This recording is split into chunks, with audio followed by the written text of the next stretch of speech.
All right, so in this video, we're going to take a look and see what it looks like to compare investing $500 a month in a savings account versus the stock market.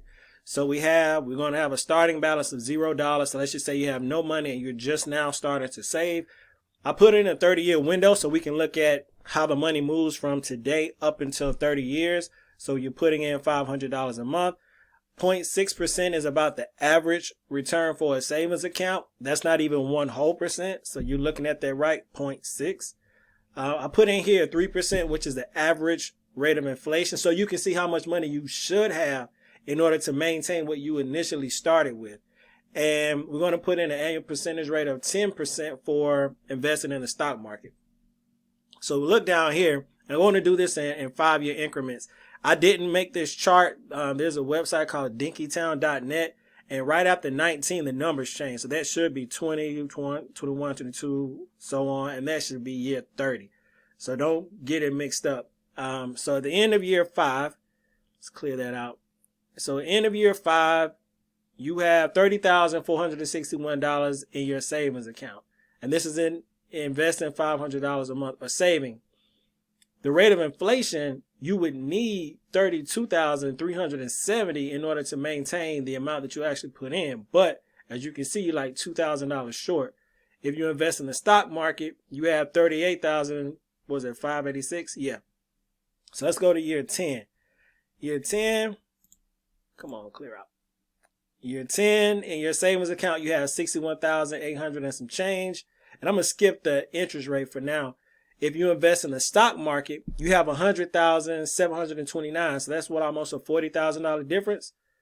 55,494. Oh, wait, I'm on the wrong year.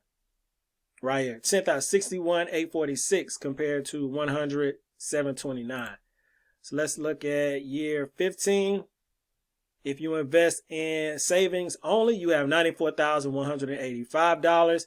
You would need $113,000 and some change to actually keep up with inflation. So you're already behind. If you invest in the stock market, though, you have $200,810. So that's a significant difference.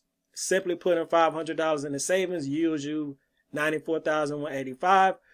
Putting it in the stock market will get you $200,810. So let's go to year 20, which looks like 21 on this chart. Simply investing in savings would get you $127,505. Investing in the stock market would get you $361,993. So that's a significant difference. So let's go to year 25, which is actually 26 on this chart.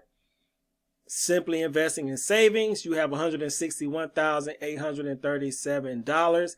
If you invest in the stock market, which is this light blue line bar rather, you have $621,579. So that's a significant difference. You're talking about $161,000 compared to $621,000. Jeez. So at the end of 30 years, if you only invest your money in savings, you have $197,212. However, the rate of inflation, you actually need $290,000 to keep up with inflation. So one, your savings account is behind inflation by quite a bit. 197 to 290. That's almost 100,000. If you invest in the stock market, you're now a millionaire. So 197,000 if you simply put your money in a savings account compared to putting your money in the stock market with a 10% annual return, you're at $1,000,003 or $1,039,646. Significant difference. This is why it is important to go ahead and start investing in stocks, get into the stock market. I know many people don't know where to start. I'll include a link below this video or on this video somewhere where you can get started. So you find out where you should buy your stocks, how you should buy them, what to invest in, so that you can start getting on this light blue bar and not be down here on this dark blue. Because putting money in your savings account, as you can see by the chart, this is not what I'm saying. This is what the data says. You're behind inflation, which is this green bar. But investing in the stocks for the long term, not jumping in, jumping out, buy a stock, sell a stock 2 days later. Because as you see in the beginning, they're all kind of the same.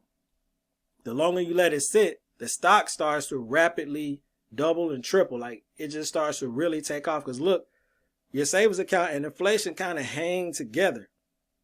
Those who invested in the stock market, your money takes off significantly.